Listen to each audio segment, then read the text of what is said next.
It's the Deadline Junkies Podcast with your hosts, Jordan Imiola, Kerstin Porter, and Shami. Our guest today is Mattea Greene, known for being a writer on Cobra Kai, being a stand-up comedian, and writing one of the best episodes of Cobra Kai, The Good, the Bad, and the Badass. Welcome, Mattea. Thanks for having me. So our first question, we were curious how you came up in Cobra Kai, because we know you started as a script coordinator. So what was the journey like becoming a writer on the show? So I started on season 2 as the showrunner's assistant, which is the best introduction you can have to television. Because I got to sit in on the writer's room. I got to go to set in Atlanta, and I got to hang out in post-production as well. So I was just shadowing the showrunners through all of it. And then for season 3, they promoted me to writer's assistant and script coordinator. And, you know, in that job, if you've ever had that job, it's a tough one, but you do sometimes get a chance to pitch in the room. Sometimes you get thrown, you know, a couple of smaller things to write. And I did, you know, my best with those. And so they ended up assigning me a script for season 3. And so that's the one that you just talked about, The Good, the Bad, and the Badass, just came out on Netflix. And then when we got the season 4 pickup, they bumped me up to staff writer. And they are filming season 4 right now. So that's where we are. Nice. Did you want to be a writer before that? Yeah. No, I moved out to LA 6 years ago with the goal of becoming a writer. I started as an assistant for an agent at CIA. I worked for a TV lit agent, which again is a really great experience to see that side of the business. And then after a year and a half or so, I went to work for one of her clients for a couple of years, and then wound up on Cobra Kai after that. Nice. Awesome. Has stand-up helped you write for TV?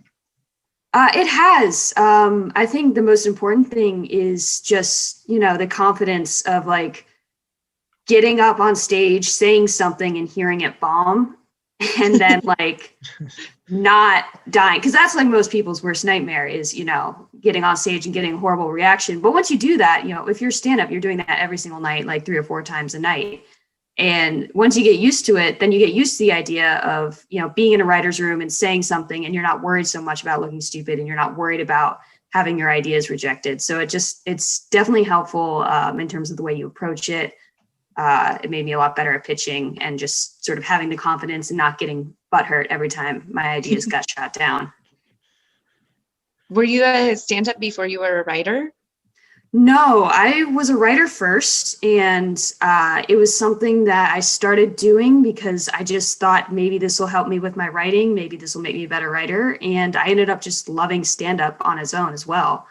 I mean, it's kind of hard to do right now. I haven't been doing a lot of Zoom shows or anything like that because it's just, you know, it's not the same for me.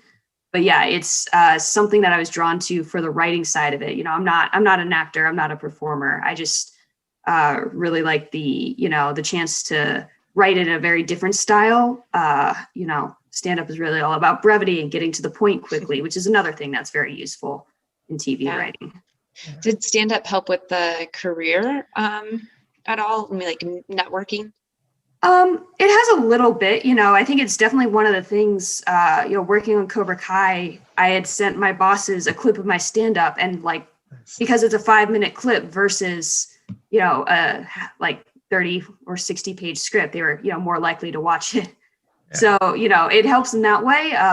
You know, I was never like a big enough stand-up to get any opportunities, you know, from that. You know, I wasn't like doing the Comedy Store every night or anything like that. Just small shows around town. But I think it helped more in terms of my attitude and my writing and my confidence, more so than in any kind of networking. Mm. Nice. I never imagined the stand-up set as a sample. That's definitely something to think about. Do you have a favorite comedian? I've always loved John Mulaney. I think he's one of the best writers in stand-up. I think if you look at his act, the way he chooses his words so carefully. And I think people don't realize that stand-ups do that. You know, I think you watch Marvelous Miss Maisel and she just goes up there and talks. And that's, you know, some people can do that, but a lot of the great stand-ups are very good writers, and they are very careful with their word choice. And that's something that I really like about John Mulaney. I want to know if you have a favorite joke, and first favorite joke, and then I want to know what your strategy to having a good joke is? Favorite joke of mine or favorite joke of someone else's? Oh, no, yours. Mine. My favorite joke is a joke that has never, ever, ever worked and never, ever will. The joke, it's I'm so Jewish, my safe word is Dayenu, which if you are not Jewish, that joke is not funny at all. If you are Jewish, that joke is hilarious. And it's really not, the word doesn't translate at all, so you can't explain it. And it's a stupid joke to be my favorite because it never works, but I love it and I'll stick to it. One of my favorite jokes is also one that never works. And I just love it because it makes everybody uncomfortable because they don't get it.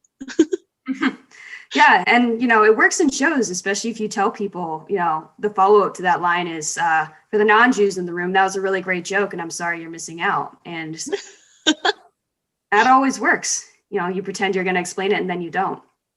So how do you make a great joke? A great joke is just about surprise. You have to set the audience up to expect one thing and then do something else, basically. So a really good joke, a really good example. I can't even remember who it was. It's not a nice joke. It's battered women. Sounds delicious. That's the joke. It's horrific, right? But it's so surprising. It is not where I thought you were going to go. Yeah. Very simple and, shocking, but also it's extremely effective. So it's, the setup, tell the audience what to expect. And then the punchline is the subversion of that expectation. And you can do it in 4 words. I love that. Okay, let's get back to Cobra Kai because let's be honest, we really want to talk about it and we love the show. So what was it like writing on Cobra Kai? It's a great experience. Especially, for my first ever scripts, I was learning from some really incredible writers, people, who have written huge movies and obviously had created this hit show. So that it was a great learning experience. You're writing for amazing actors and iconic characters in Ralph Macchio and Billy Zabka. So that's really exciting. You're playing in this sandbox that, every kid who watched The Karate Kid wanted to play in. And so it was just a really gratifying, fun experience. I wasn't on set for my episode, so, I didn't get to be part of the production side, but I was in post-production for it. And it's just, so cool to watch it come to life and see actors saying the words that you wrote. It's really exciting. Did you watch Karate Kid as a kid? I read the novelization before I ever watched the movie because I was like, I wasn't allowed to watch a ton of movies growing up or a ton of TV. And so I read a lot of books. So I had read it. And then I don't think I ever watched the movie until I was in college. And it was just, nothing looked the way I had imagined it. It was a very weird experience. But yeah, I had watched the original Karate Kid movie. I didn't watch the sequels until I got the job on Cobra Kai. But the original, it's, even if you haven't seen it, it. It's just so iconic and there's so many lines that get repeated. And I knew what the crane kick looked like even without having seen it before. Do you have a favorite character to write for? My favorite character is always Tori. I think she's, she's the character who I wish we could spend an entire show with to delve into, her past and all of her issues. I think she's, the character who really doesn't give a shit what people think about her. She cares about, herself and her family. And I think she has some pretty serious trauma in her life. And in a way, this is a show about trauma and about the ways that people deal with their own trauma. And I think it's interesting to see someone who, in another environment, if she had joined Miyagi-Do, could be just taking a totally different path. But she, fell in, unfortunately, with the wrong dojo. And that's how this world works. You get in the wrong dojo, you're an evil person now.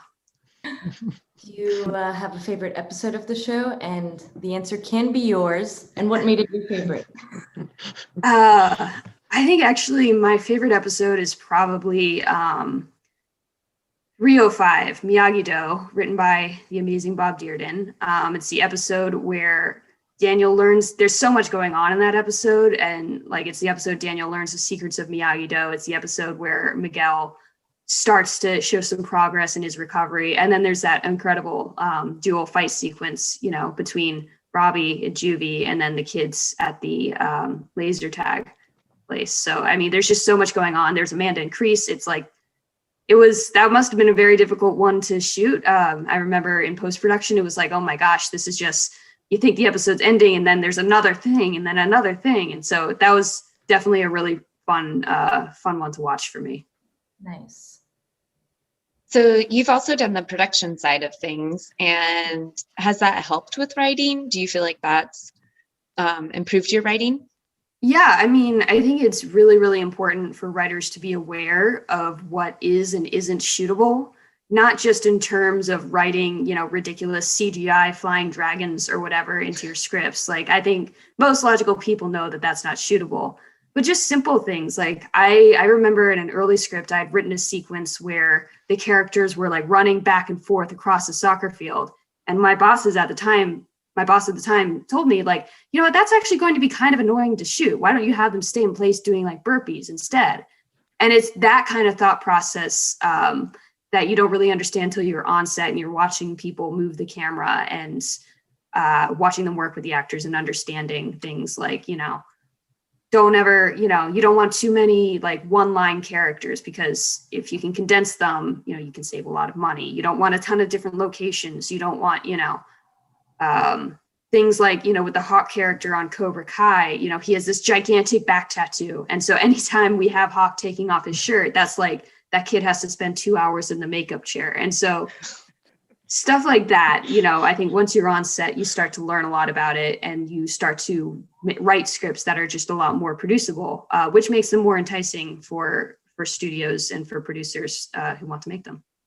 How do they keep his hair up, by the way? Like, that's his real hair. That is the actor's real hair. They use what I'm sure is just an insane amount of hair products. They might put some extensions in it, but yeah, that's the other thing that takes a long time. I mean, that poor kid spends, I think, like 3 or 4 hours in hair and makeup every day. Is he over 18 though? He is now, yeah. So it's okay now. When the show started, he wasn't yet, and so that was a difficulty. Yeah, and that's the thing. Yeah, you learn being on set is if you have actors who are under 18, there are time limits. If they are under 16, there are even more time limits, and so you never want to write anything with kids. You don't want to write anything with pets. Just a lot of things you don't think about until you've actually seen it in action. So do you have any advice on thriving in a Zoom room? Yeah, I mean, it's very difficult.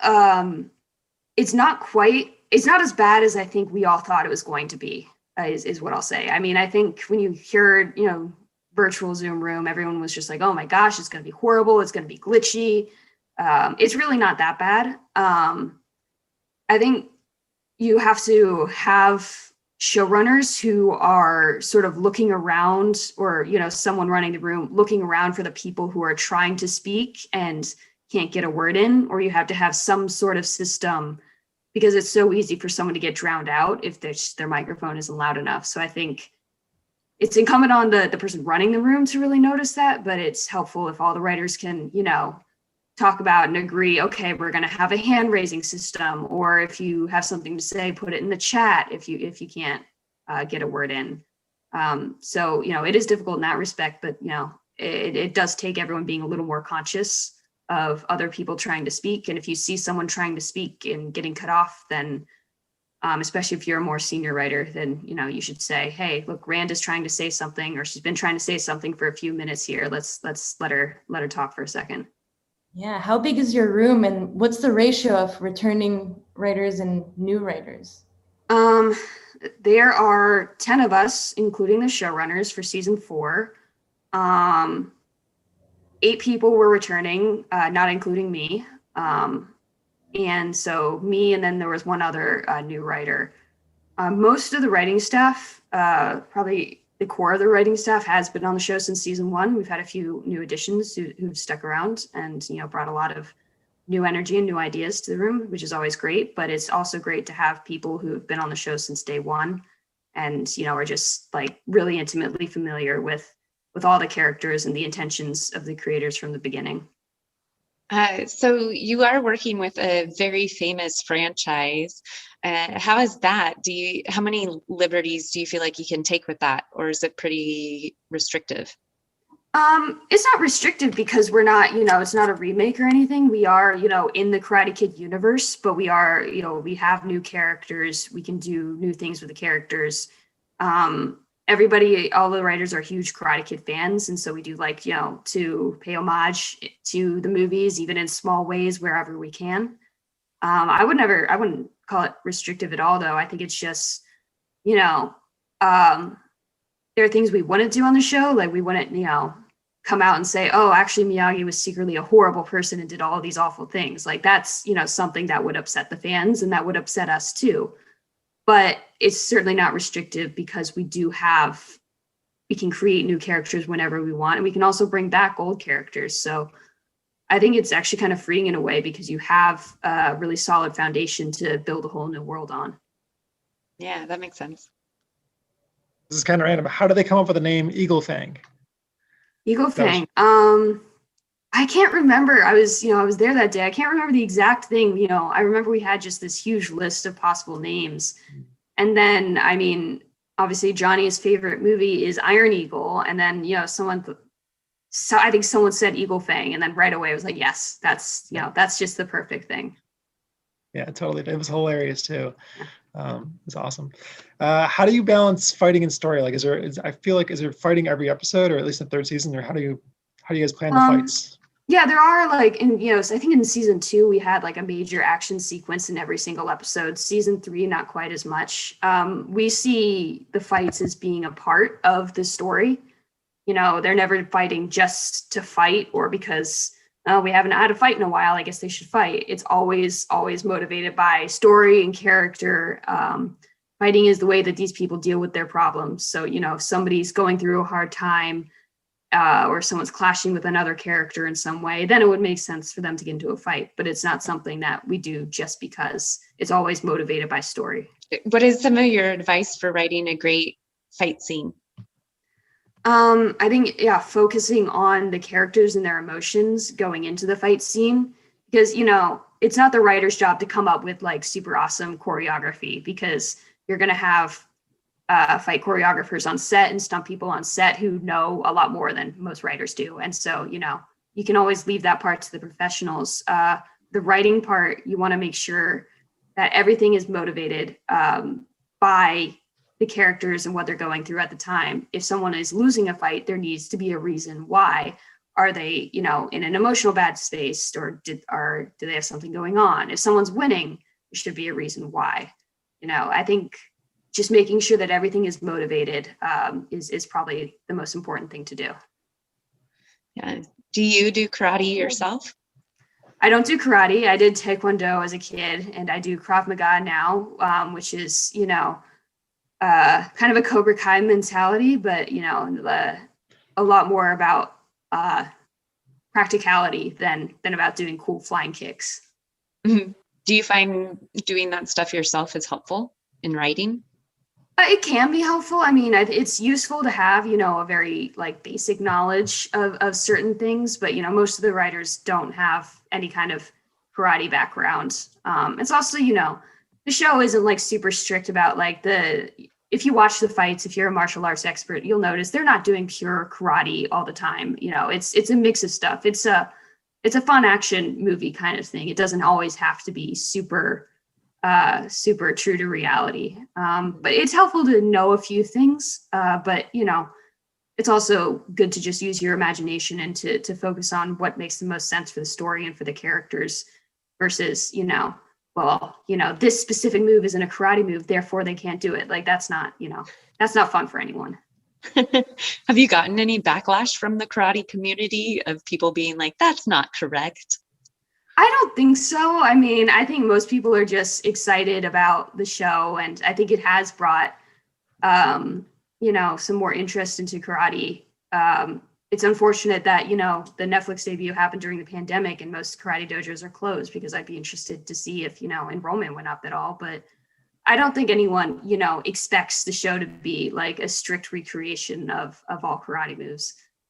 If they do expect that, then, they should have probably given that up by now.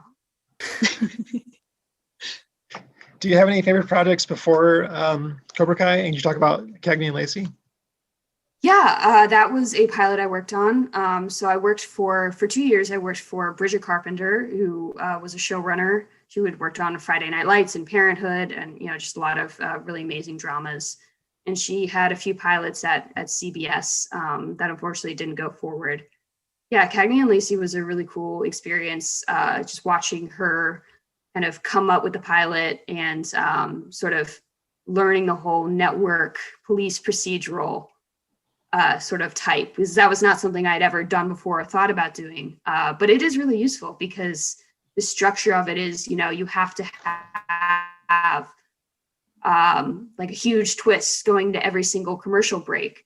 And I think, in the era of streamers and stuff, people hear that and they're like, oh, that sounds so restrictive and artificial, but it's actually incredibly useful because it forces you to basically keep getting and earning your audience's attention and to keep giving people a reason to come back. I think a lot of streaming shows have the issue of feeling sort of saggy in the middle, or overly long. And I think that's where having a bit of a background in broadcast and shows like Cagney and Lacey can come in handy because it teaches you to keep grabbing people's attention. And network television is very underrated. It is, yeah. There's some really good network shows. I've always really enjoyed actually like a lot of the CW shows, like Jane the Virgin was my favorite show on TV for a very long time. And, they are underrated. They don't get as much attention, but, that's the landscape. Do you have a favorite writer? Favorite writer is whoever I'm trying to get to hire me at the moment. Adjacent to that, do you have a favorite writer to work with? I've only worked on Cobra Kai so far. I would say those guys are definitely my favorite writers. I think they just approach this with such a fun attitude of like not taking it too seriously, but also taking it seriously enough to show how much they love the original franchise and to win over the original fans. But they also, have a sense of humor. There's a line in my episode where the city councilwoman says, frankly, I don't understand the Valley's fascination with karate. And, this is in the middle of an extremely dramatic sequence about winning back the All Valley. And yet, the writers take a step back and say, yes, we know this is kind of ridiculous, but these characters really do care. And so that's something that I've really appreciated working with, is just the attitude of like, yes, we're sincere in how much we care about this, but we also are aware of, the inherent craziness of this premise. And, we're going to make sure you're aware as well. Totally. In Cobra Kai, you guys do a lot, you deal with, different personalities and things of like he was, talking down to kids and stuff like that. Do you guys sit there and talk about that kind of toxic masculinity type of behavior versus babying people, all of that? Do you guys sit down and talk about that? In a sense, I think there's an awareness about like, nobody on the show is like, none of the writers are like Johnny types who are berating people all the time. We're all much closer to Daniel. We're a nice group of people. I think, there's just an eagerness to show both sides. There's, an absolute truth to the way Johnny talks to kids and the way he motivates people can be very helpful for some people. But when you go too far with it, then you end up with a situation like Johnny was in himself, where you become a very toxic person. So, we haven't talked about, in the abstract sense of toxic masculinity, we do talk about a lot in the more as it applies to the characters as, well, Johnny was taught this way and that's why he acts this way. Or, Tori was taught this and that's why she's reacting this way. So that's something we talk about a lot. How the way you're taught and the way the environment you live in, how that affects you is something that we talk about a lot for the characters. Do you also get into the conversation of what's right and what's wrong, or do you try to stay away from that? We stay away from it in like concrete terms. I think we talk about it a lot in how the characters see it. So, Johnny thought that talking to the kids this way was the right thing to do. And then he saw what Miguel did at the tournament and the way Miguel was acting, and he sort of realized the error of his ways. So we tried to show, this is a show where there's a lot of gray areas. No one's completely right or wrong. And so I think we try to show always through the characters' perspectives and how they learn to change their ways, and how, this thing that they were taught might not be so great anymore, or maybe this was useful in one way, but it's not useful in another. I love like all the character arcs too. Like, do you guys plan those? How much do you plan those in advance, character arcs? So the showrunners do have, a long-term plan for the show, and there are things, that they wanted to do in season 1 that they didn't end up doing until later seasons, and so on. They do come into every season with a sort of a general plan of like, okay, well, this is a season where, they always knew season 3 would end with Johnny and Daniel working together for the first time. And then it was just a matter of, okay, how do we get them to that place, and what has to happen to make that happen? With the other characters, with the more, minor characters, there's a lot more leeway and a lot more things change as we go through the writer's room process.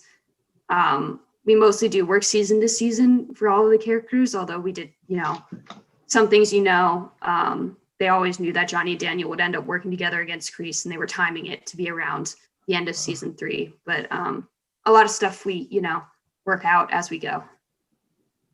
So when you say the showrunners had a long-term plan, how long is this long-term? The show, it's not going to go on forever. I mean, we don't have an endpoint yet. I don't think it's going to be like, it's not going to be like The Simpsons where it just keeps going and going and going. I think there will be a natural endpoint to this story. I have no idea when that will be. But, I'm hoping that we get a few more seasons. And yeah, we'll see what happens. Nice. Are you thinking about what to do when that happens, what your next job will be? How do you kind of set yourself up for the next point of your career? Yeah, I mean, so you always have to be working on something. While I was working on Cobra Kai season 4, I was also finishing up a pilot that my managers were sending around. And so that's something that could be getting me the next job. And even now, we're on hiatus at the moment. I'm working on other stuff. So, yeah, you do always have to be thinking about it. But, there's also a lot of things that are just out of your control. I'm lucky I have really great reps who, are sending me around to a lot of places. I'm also lucky to be coming off of a show that is quite popular and that a lot of people really like. So, that's very helpful as well. And all you can really do is just write the best things that you can write and, try to put them out into the world and hope that it works out. How did you get repped? So my manager is actually, she was my first boss. I was her assistant at CIA. And then when she left to be a manager, and after I got my promotion to staff writer, I called her. And so I think that's the tough part, is that a lot of new writers start looking for reps. And, if you don't already have a writing credit, like a manager or agent isn't going to be able to do anything for you anyway. Nobody wants to give someone their first job. The only way to get your first writing job really is to either be extremely lucky or to have some sort of connection to the showrunners. So I was, lucky enough to have gotten the writer's assistant job and to have gotten my staff writing job that way. And as soon as you have that credit, especially on a hit show, I mean, managers are happy to take your call. So totally. Do you have any routines, or like, what do you do to make yourself a stronger writer? I read a lot. I read a lot of novels. I've been reading, in quarantine, just a ton of mystery novels. And because I've been, trying to work on a mystery show, a murder mystery. I want to say I have a routine, really. I don't do, writing exercises or anything like that. I do try to write every day, and I do just try to read all the time and to watch all the new stuff that's coming out. I don't, have a set, like, I'm not one of those, I sit down at my desk at 9 a.m. and I write for 2 hours and then I eat lunch, and I don't do that. Unless I'm like on a deadline, I'm more, I try to write every day, but it's not always at the same time. As long as it gets done, the routine doesn't quite matter as much to me. Right. I had a routines question. I'm going to cross that one out. My other one is, what are your deadlines like for Cobra Kai? It depends. For this past season, I had a week from the time we finished breaking the episode to turn in the first outline.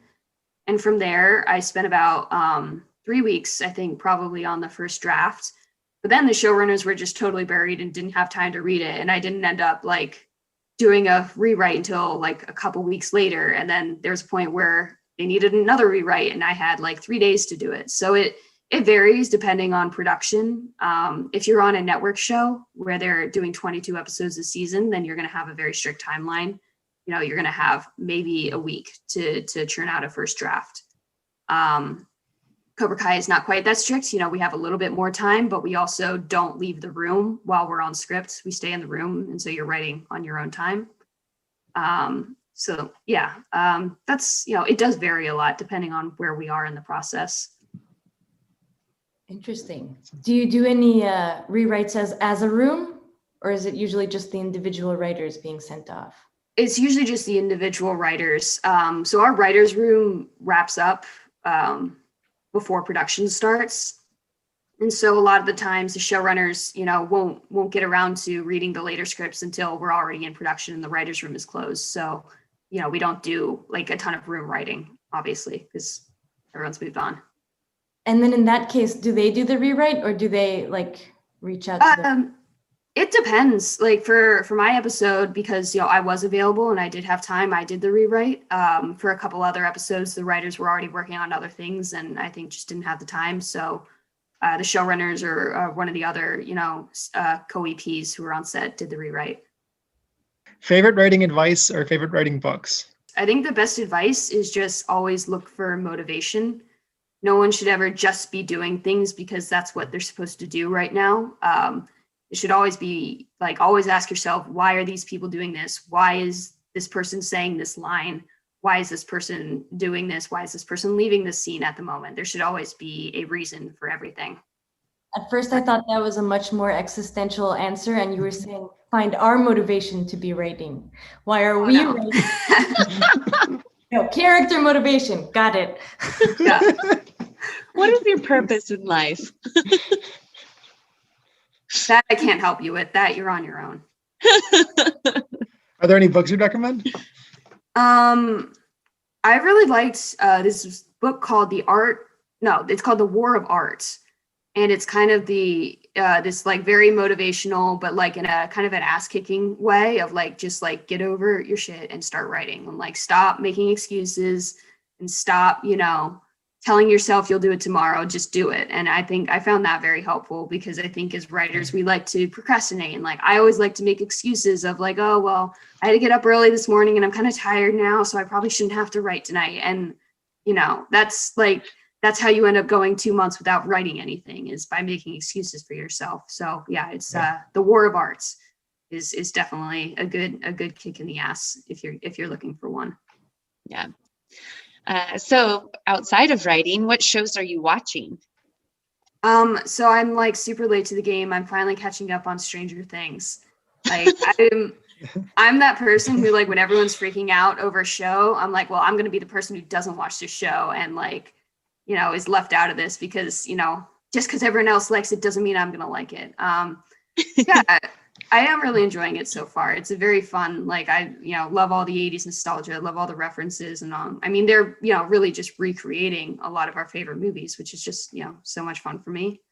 I've really enjoyed that. And I'm really about to start this new show called It's a Sin, which I watched the pilot of. It's from Russell Davies. He's in the UK. It's about this sounds depressing. It's not. It's about AIDS in London in the 1980s. But what I like about it is that it really focuses on the joy of the LGBT characters and just it's sort of the LGBT story you never ever see, which is no, these people are happy and they're having a really great time. And yes, this horrible thing is looming for them, but they're also normal people who find joy in their lives, and it's not all death and gloom all the time. Mm-hmm. And do you have some favorite shows? I know you mentioned one earlier and now it's leaving my brain. Oh, Jane the Virgin, which is such a great show. Do you have any other favorites that you recommend to people? Of all time. Well, that's a great one. All time greatest show for me is Friday Night Lights.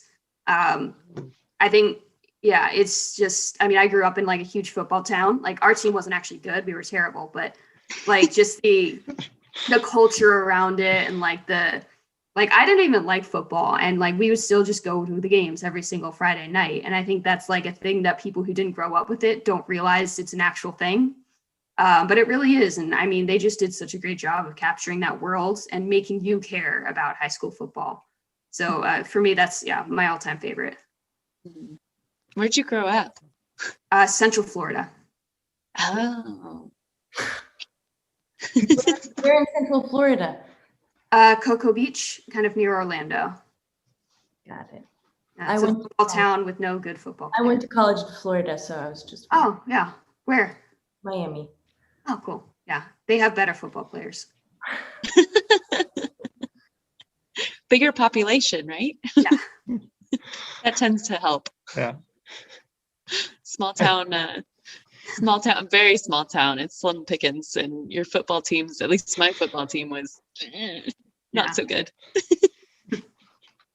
In Cobra Kai, you do these flashbacks to the movies, and we were wondering if in season 1 it's the first movie, in season 2 it's the second movie, in season 3, or if you guys have any organization of the movies like that. So we don't have like a specific organization of, season 2 will only refer to Karate Kid 2 or anything like that. It's more just a function of how the story has progressed.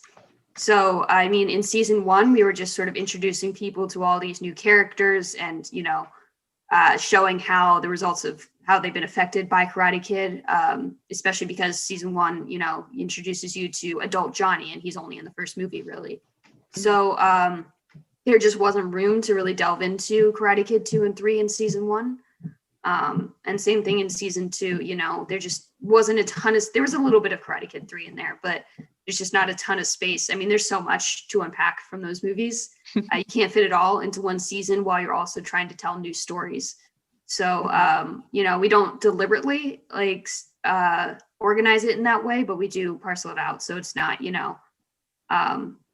can't explain all of Karate Kid 3 like right off the bat in season 1, because then people are just gonna be like, no, this is too much. This is insane. What is this show? We do take our time, and we try to make sure that these flashbacks are always motivated by story and by where the characters are. And we're not just doing it just to do it. Daniel always has a reason for going to Mr. Miyagi memory. It's not just because we want to fit in another one now. It's always motivated by what he's doing in his story. Do you only take from the movies, or are there like, the director's cut scenes, the ones that were never shown, or do you even film some extra scenes from the 80s?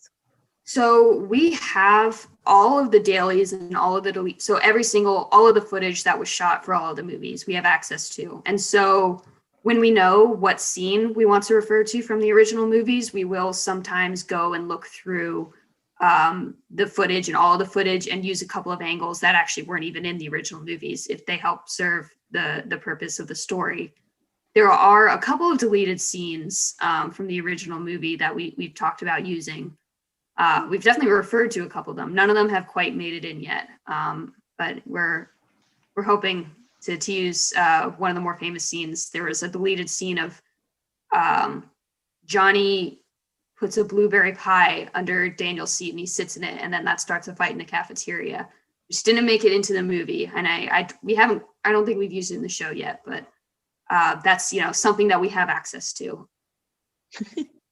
I hope you guys do. I want to see that scene. Yeah. I can't make any promises, but it is, we have all of those deleted scenes and, things that the fans haven't seen yet. So it's, it's always really cool to have all of that. Well, your next episode should be the good, the bad, and the blueberry pie. Yeah.